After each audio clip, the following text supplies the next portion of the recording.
Hi, this is Coach Panagiota, and today I would like to discuss with you about self-confidence in the workplace or in your professional area.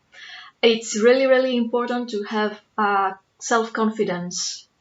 Generally in our lives, we know that it's the feeling of trust that you trust. Self-confidence is the feeling of trust. You trust your abilities, your judgment, and your qualities. That's exactly what it means.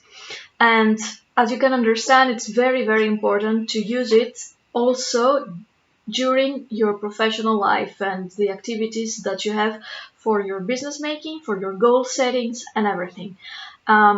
Sometimes it's not very easy to feel this self-confidence in the working place, and there are some things, some distractions inside the workplace that may affect your self-confidence. I will dedicate another video for those distractions and how to deal with them. But right now, I would like to discuss about your building self-confidence inside the working place. How do we do that? How do we feel this assertiveness that what we say about our work, it's coherent, it's concisive, and it's something that will help the idea that you're working on, and it will help your goals, and you have reasonable arguments about your work and your decision making, and you are assertive, and you can show that to your teammates and your colleagues, your clients, or your providers. These are important assets. People trust more and are attracted more by other people that they show self-confidence, and it's the way that this reflects as a behavior, as a non-verbal and verbal behavior at the same time. So it's super important. Let's see some things that you can do in order to start protecting and building your self-confidence in the workplace. The first of all is that it's important to adopt a positive language. The way you speak, the way you present your ideas and your arguments, the way you communicate with your colleagues, your teamwork, shows if you are self-confident or not, if you have doubts or not. For example, if you say, I'll try do that, I'm not so sure if it's going to work, I have an idea, but I don't know if it's possible. Well, there you don't show any self-confidence, and people might be a little bit hesitant to support you, believe your idea, and work with you. But if you say, I think because of those reasons that this idea might work, I believe in this idea and I will do my best to work with it, well, there you show self-confidence, and people feel more at ease working with you and this idea to work and see the results it's going to bring. Of course, it's another thing to say that I have self-confidence, and another thing to say that I say a lot of things, pretentious stuff, pretentious comments, because in the end, the pretentious comments will show that they have no background, no solid background, no solid ideas. No, we're talking about having solid ideas and know how to promote them in order to increase your performance and achieve your goals. So let's distinguish those two notions, okay? And another thing about the positive language is that it's really important to stop becoming sarcastic about yourself, or using self-deprecating humor or comments like, oh, such an idiot, I forgot about this, I had to. Don't use this type of language for yourself in work in front of your colleagues. You show that you have self-confidence and at the same time self-respect.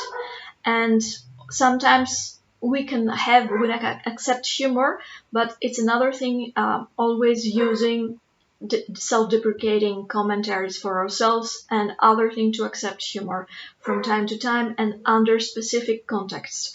Another thing is that stop apologizing too much. I'm sorry I didn't do that, or I'm sorry I was late. But instead of saying I'm sorry I was late, say thank you for waiting for me. There was something I couldn't stop doing, and now I'm here and available for you, and let's go and let's discuss. It shows self-confidence. It doesn't show disrespect, because you thank the other person for waiting for you, but at the same time you stop apologizing all the time. That actually shows that you lack of self-confidence. Another thing is that it's a good idea to start your day with positive mindset. Besides, you need to have all this positive mindset in order to let's go and face your day, your work, and your success, your goal, to make your goal your success. So a very important thing is to start your day with affirmations, positive comments for yourself and for the ideas that you create and for the ideas that you're going to work with for your goal. So you can have clusters of positive words like I'm creative, I'm dynamic, I'm sociable, I am inventive, I'm adaptable, I am communicative. And you can use these words and say them in the morning. I am worthy of success. You can say them while you're preparing yourself to go to your work, and you can repeat them. At the same time, you can put some important words such as these or phrases that I'm worthy of my success, or I can do the best and I will succeed, or whatever you feel like a successful quote. And you can post them, you can write them and use these beautiful post-its, okay, here. And you can write on them, and then you can just take one post-it and tap, put it on your desk, your desktop, around your computer's frame, or somewhere in your office where you can see it, and you can use it and say, yes, now I can remember. You can use it as a reminder of your mindset. You can also use some symbols or some objects that symbolize success and positivity and self-confidence. And you can also use some books. You can have some books around you, for example this stash of books, and say that they are books that they promote your self-confidence, and you can use them and you can just see them, observe them at every single opportunity in your working day, and they will help you boost your self-confidence because they are reminders, and our mind likes reminders because it helps our mind to be into this attitude at that time. And another thing is your appearance and your posture. Are you sitting like that? Are you fearful? Do you feel hesitant? Or you feel that your posture shows that you can you show self-confidence? Your voice, the tone of your voice, is it very low? Is it very hesitant? Or you can speak with a voice coming from your belly instead from here, and showing your self-confidence that you believe that you can have the best attitude and you can present your work with dynamic and with confidence. You are assertive about what you say. Another thing is how you have your hair, how you wear your clothes, your style. Appearance has a lot of importance. Some people say this is not fair. Yeah, but some people may judge you because of your appearance, the way you wear your clothes, the style you have, the way you have your hair, the way you stand, the posture you have. It's important for people. People always seek to see cues, visual cues, and sometimes subconsciously they just see those cues, and by those they give interpretations about behaviors, about thoughts, about attitudes. And there are some specific cues, visual cues, that they show to other people that probably you have self-confidence or probably you don't. So pay attention to that and work with that in order to increase the probability of other people showing more the attitude that you have self-confidence, and they change also their attitude towards you if they feel that you have self-confidence. And also if you have nice style, nice clothes, and even if you receive a good compliment or two, then you also start building self-confidence already even more for yourself as well. Another thing, it's very important, is that you start setting your personal boundaries in the office, in the working place, and these are visible to the others. So if you work in a specific place, this is your place. If you accept or not comments, or this is important. If you don't want other people to speak loudly around you, when you think, you just say that. You stop avoiding being always the yes person, that you always say yes to everything they do, and you show your boundaries, that they're clear. You show them with assertiveness and calmness at the same time. You're polite but firm, protecting your boundaries, and people get to notice that.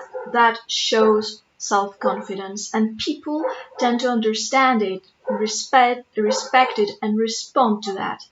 Another thing is that you create a daily set of goals in your office, and you do your best to achieve them. The moment you feel that they are fulfilled, you feel that you are worthy, you feel that you've done something, you've had an accomplishment, and that boosts your self-confidence as well. And at the same time, it shows your performance, and it helps you building your goal, the goal that you wanted. Another thing is that in order to build your self-confidence, you need to be distressed. You need to be relaxed. You need to avoid overworking and avoid the red signs of the burnout. A tired person cannot protect their self-confidence, cannot show self-confidence. So keep your life and work balance alive, and do your best to find time for rest, for self-care, because self-care is also a constant reminder that you respect yourself, and a person who respects themselves, they have self-confidence. And also do your best to protect yourself and have rest, have leisure time, enjoy, and this also will help you boost your self-confidence. Although sometimes people think that this is a paradox, well, it's not. It's really, really working, and try it and see how it does. And another thing is, well, if you feel that you have an issue with your self-confidence in the working environment, of course, always ask your success coach to help you with techniques and work with you the positive mindset, and tell you how to work with your boundaries, with your appearance, with everything. So you can always work with this success coach, Panagiota, and you can also claim your free coaching session. Click below, see the link, and claim your free coaching session with me, and claim your self-confidence right now, and see how this is going to boost your performance and make you get the success you're really worth of. Enjoy.